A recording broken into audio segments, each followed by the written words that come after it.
be terrific, but any little thing that you may have had published counts.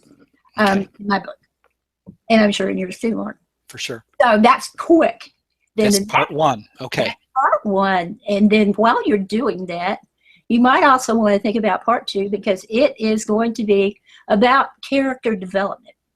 And this in children's picture books is probably maybe one of the very hardest things to master, is to create a character.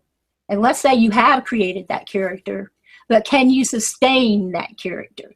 So you want to learn everything you can about that character. To do this assignment, I'm going to suggest that we start with stories from Hans Christian Andersen. He is in the public domain, and his stories are very familiar to most of us. As you know, his work, if you go back to his originals, they can be a little on the dark side. Yes.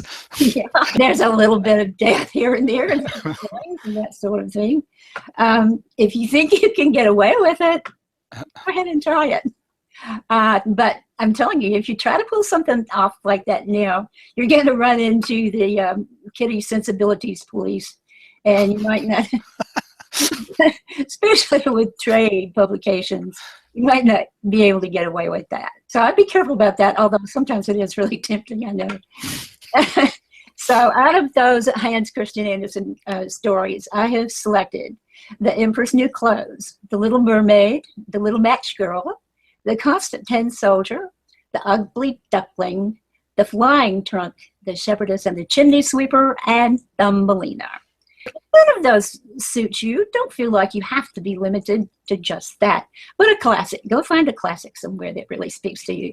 Let's do Little Red Riding Hood again. Okay, no more Little Red Riding Hoods for a while. We'll moratorium on little. Give the child a rest. Okay, so pick one story. Mm-hmm. And there should be something in that for everybody. We've got boys, we've got girls, animals, adults, objects. Okay. There should be something there.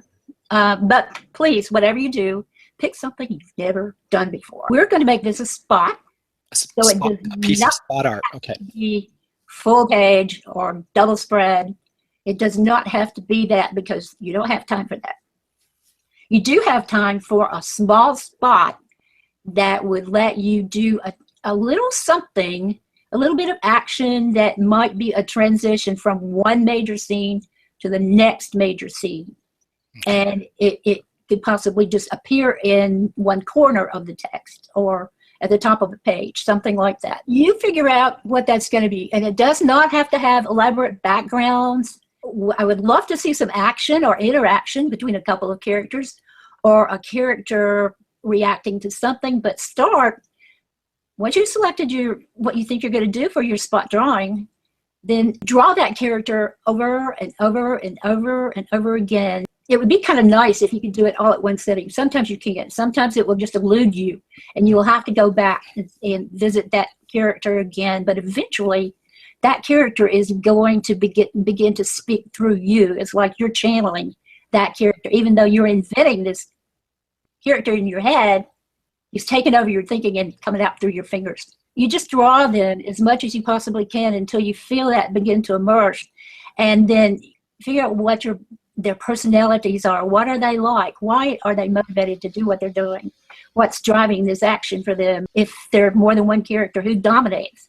How do they show that they're dominating? Why do they do this? If you can create an interaction, that gives evidence that you really, really can control that character in a situation, rather than just having them stand there like a dress mannequin. I would love to see movement or turning or a different point of view, let's say from bottom up or top down. Get some variety in it, but don't make it really monumental. This is a spot. You're saying it could be an ink line, a pencil, rough, yeah, charcoal, and you state these on the sheet that you guys will be downloading.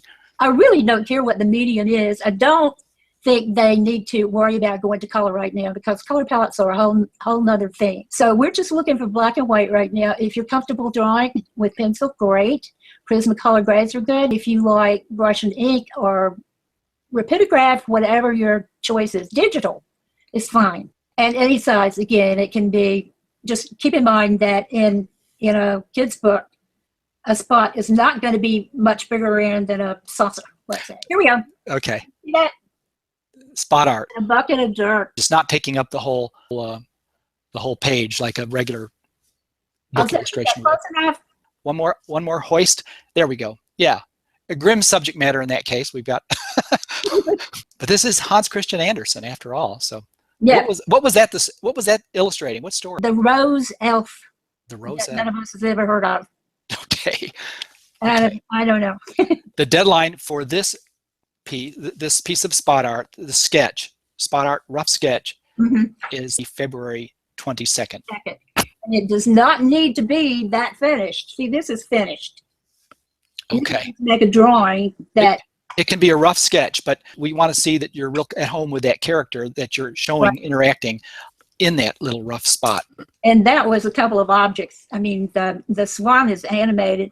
Here's an instance of a spot in the middle of type. Okay, that's another example of a piece of spot art. Yeah. Beautiful.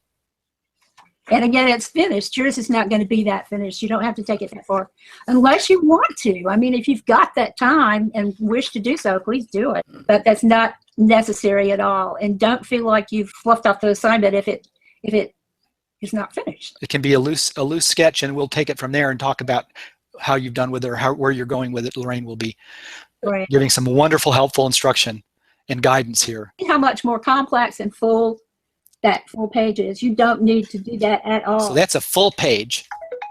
Which you're not doing. Which you're not doing. Yours is going to be, that's a spectacular image for the Little Mermaid. Wow. And in this case, it's not rectangular. It's a vignette, what I would call a vignette. Vignette with white space all the way around it. Yeah, it's got those floaty edges. So this is a two-part assignment, but you don't have to do both parts if you're feeling pressed for time. You can turn in part one, which is a piece that either you're not happy with or that didn't come to fruition the way you wanted it to, that you need some help from Loraine on. Or if it's a piece that's never been critiqued and you'd like it to be critiqued. The deadline for that is the 12th. And you can do that one. Or you can do part two of the assignment, which Loraine has just given you, and that's the spot art. I'd like to have those characters by the 22nd. So that gives me a couple of days to ruminate. She's going to read what you've said about your past work. She's going to look at your website. She's going to do a little homework so she gets a real sense, so you can get the most out of her critique in this live session on February 25th.